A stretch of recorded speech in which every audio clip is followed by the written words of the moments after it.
Hey people, it's me again.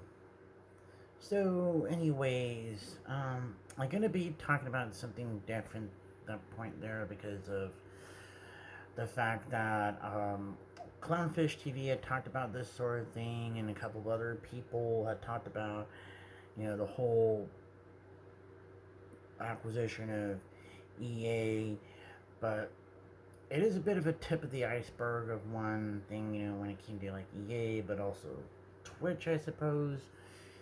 But this is just one of those little things what I would call of like the Great Unwokening of that sort.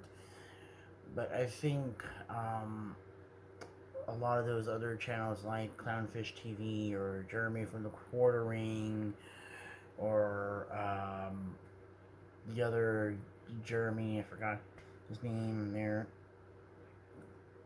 and then maybe like Sticks as far as that goes, and maybe even Tim Pool for that matter, had probably talked about it in some ways, or even Dave Rubin or Jimmy Dore, you know, as far as like that goes. But in a way, I was one to say that this was bound to happen at some point or other. But that was like probably about 2-ish years or so that I was saying that sort of thing.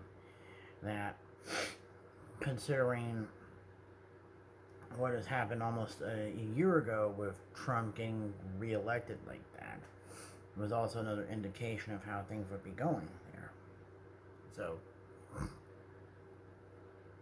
so considering um, all that other stuff there, but I feel like I have to be a bit wary of how far we're going to go down towards the right it would be, if it's just going to be a huge overcorrection of that sort. But, the last time this sort of thing had happened was about 25 years ago or so. But this was just, but at that whole point there, that we were like heading down that whole path anyways, because of, at that time, it was just after the whole Monica Lewinsky thing and all of that, and um,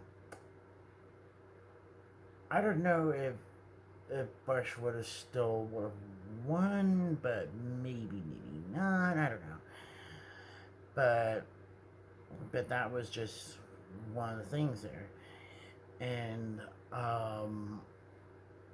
considering when it came to prior to that, that was like the last time that happened. Before that was back like the late 70s, early 80s, because of like how people were upset over Carter's handling of like the Iran uh, hostage crisis was one thing, but it might have been a lot of other things that happened that caused Reagan to be elected back in '80, and that was the other little thing there. But it was also the fact that all of those baby boomers back then were kind of like the ex hippies. They all had cut their hair and shave off their beard and took the corporate jobs and all that, and that was like the thing now. But it was like the same thing, when it came to the Gen Xers. They were like the lazy slackers or the crazy yuppies back in the 80s and 90s respectively. And then during that time in the odds, they kind of grew out of that sort of thing and all this, but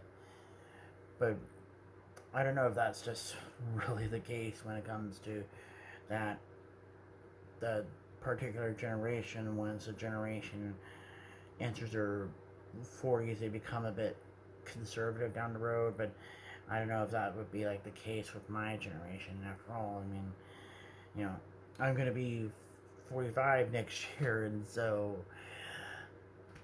I kind of feel a bit old about it, you know.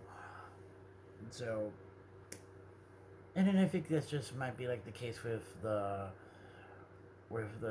Gen Z at that point, but only time will tell. You know, when it comes to that, you know, because I could see in some ways that Gen Z will start breaking out of that woke ideology, but in a way, you know, not all Gen Z is woke. You know, think about all the Gen Z people who voted for Trump last year. So that's just one thing I have to put into perspective here. And when it comes to the next uh, thing, you know, is like, um, then what's going to be the case with Gen Alpha? Yeah, once they're old enough to vote in the next, you know, 10 or 15 years there. You know what I mean? So that's just another thing altogether, but who knows? So anyways, talk to you guys later.